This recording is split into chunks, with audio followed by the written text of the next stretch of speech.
Anyone who pays attention to American political discourse will find that the right wing seems to love the free market. However, what happens when we examine this claim? Are they true libertarians, or are they just plutocratic corporate statists, or corporatists? This is counterculture from the underground, a general revolution. This is our sound. Perhaps the most obvious form of right-wing hypocrisy on this issue comes in the package of the military-industrial complex. This is where their hypocrisy just is so self-evident. And to give you an example, I'll talk about the Heritage Foundation. Whenever the Democrats, or even a moderate Republican, or some socialist or Green Party, or anybody to the left of the Heritage Foundation, which is a lot of people, says anything about a social program, or something to benefit the nation as a whole, benefit the poor, equalize society, something like that, the Heritage Foundation will give an analysis in which they explain that this is a threat to our free market, classical liberal values, and that we need to preserve the free market, and let the free market handle it. But then let's examine what they do with regards to war.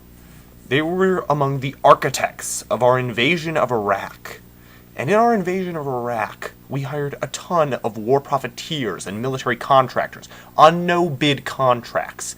We redirected taxpayer dollars to military contracting corporations like Halliburton and Blackwater. Did these corporations do their jobs effectively? In many cases, no. So this was a massive piece of corporate welfare, a massive piece of mercantilism, filtering tons of money from the public treasury into the pockets of corporate oligarchs. And on the matter of these oligarchs, they loved the Iraq War. They love subversion of the free market when it serves their interests. And the majority of conservative think tank members will go right along with this nonsensical process. The same occurs with private enterprise when it takes over certain jobs of the police force, and this triggers and exacerbates the militarization of the police state that I have documented in previous vlogs. Same with the prison system. In all these cases, unlike cases of welfare where it's simply redistributing wealth, you're not only redistributing wealth, you're sacrificing people's lives to line someone's pockets. You're engaging not just in theft, but in murder. And that is pretty freaking scary. Some other examples of privatization, with which are really a form of subversion of the free market, rather than going back to free market values, is the sort of privatization that Friedmanite economists supported in Pinochet's Chile. What happened here is that the right wing took over the government, and they gave the tax dollars to that this taxpayer had accumulated under a previously quite socialist government, and put them in the pockets of the banking system again.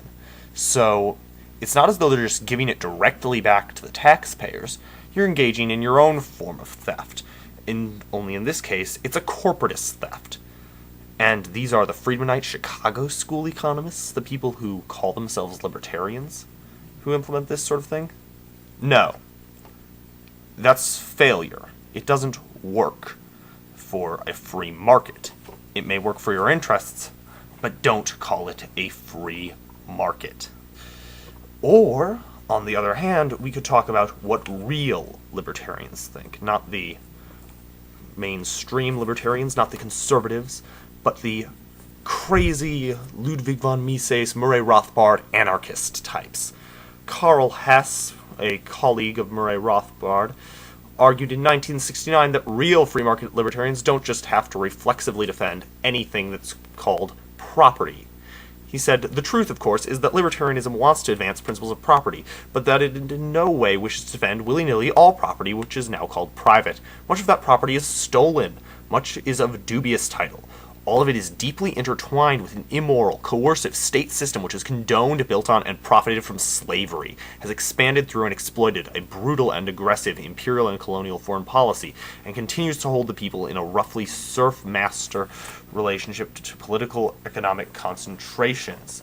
So, one thing that's particularly interesting about this is Rothbard continued to attempt to answer this question, and Rothbard is the most free market guy you can find. He's an anarcho-capitalist, a radically anarcho-capitalist. He heads the Ludwig von Mises Institute, for God's sake. It's not exactly a leftist organization by conventional standards.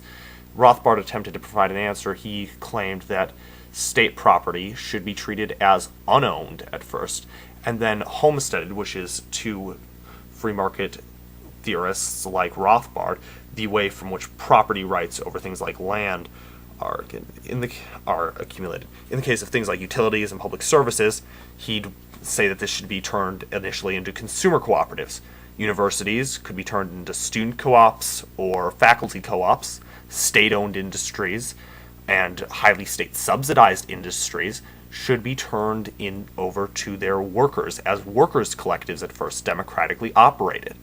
This is what we'd do if we really cared about the free market rather than simply preserving status quo private interests and preserving oligarchy. Because in that situation, these people didn't hold their power, the corporate leaders didn't hold their power through a free market, they hold their power through the force of the state and through manipulations on the part of the state. The workers were the ones who were doing the stuff from which the property rights were really derived. Now, we can examine the case of post-Soviet economies and how desocialization was happening. And state property was privatized in a way that gave it directly to corporate leaders. This is generally considered, I think, by a real free market theorist to be illegitimate, because why do these people own it? They bid on it to the state. They were given to it by the state. Is this something that they earned through any of their own labor, as a Bastiat sort of definition of property rights would derive it? No. This is why Murray Rothbard argued that a principle should be all land to the peasants, all the factories to the workers when we give it. And this would sound like a very left-wing ideology to the majority of so-called libertarians. This would sound horribly socialist. Yet Murray Rothbard, an anarcho-capitalist, wrote it in his article How and How Not to Desocialize in The Review of Austrian Economics, a journal published by the Ludwig von Mises Institute. I could go on, but I think what we really need to understand is that the free market needs better representatives than reckless, warmongering statists, just like the proletariat needed better representatives than Stalin's oligarchical collectivists. The free market proffered to you by the Republican Party, and even by the majority of America's mainstream libertarians, is not the free market. Just as Maoists and the majority of communist leaders and any state socialists were offering you oligarchical collectivism, not true proletarian rule that would lead to a stateless society. You're being offered oligarchy when you should want democracy, and you're being offered despotism and authority where you should want freedom, and they're being mislabeled as what they are precisely not. Ladies and gentlemen, my comrades on both the left and the right, with all due respect, I say, fuck that shit.